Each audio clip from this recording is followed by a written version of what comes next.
Hello friends, ఎలా ఉన్నారు అందరూ? అందరూ చాలా చాలా బాగున్నారు అనుకుంటున్నానండి. విశాఖ డైరీస్ 2 ఎపిసోడ్స్ నేను పోస్ట్ చేయడం జరిగింది. నెక్స్ట్ కంటిన్యూషన్ ఎపిసోడ్స్ పోస్ట్ చేద్దామంటే కనుక ఈ ట్రిప్ ని మిస్ అవుతానేమో ప్రెజెంట్ మూమెంట్స్ అని చెప్పేసి, సరే మొత్తం ట్రిప్ అంతా అయిపోయిన తర్వాత కంటిన్యూషన్ వీడియోస్ పోస్ట్ చేద్దామని చెప్పేసి అనుకుంటున్నానండి.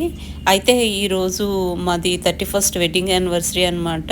30 years కంప్లీట్ అయింది మా మ్యారేజ్ అయ్యి. 30 years కూడా చాలా చాలా ఫాస్ట్ గా అయిపోయినట్టు అనిపించిందండి. అప్పుడే 31st year లో వచ్చేసామా అనిపించింది. ఆ సందర్భాన్ని పురస్కరించుకుని సింహాచలం పుణ్యక్షేత్రాన్ని దర్శించడానికి వచ్చామండి. ఇంకా దేవుడి దర్శనం అయితే చాలా చాలా బాగా జరిగింది. చాలా చాలా పీస్ఫుల్ గా అనిపించింది అనమాట. సింహాద్రి అప్పన్నను దర్శించుకున్న తర్వాత ఇంకా దర్శనం అది అయిపోయిన తర్వాత నేను మా వారు ఆ పుణ్యక్షేత్రంలో అక్కడ కాసేపు అలా టైం స్పెండ్ చేస్తూ ఒకరికొకరు విషెస్ చెప్పుకోవడం జరిగిందండి. చాలా చాలా బాగా అనిపించింది అనమాట.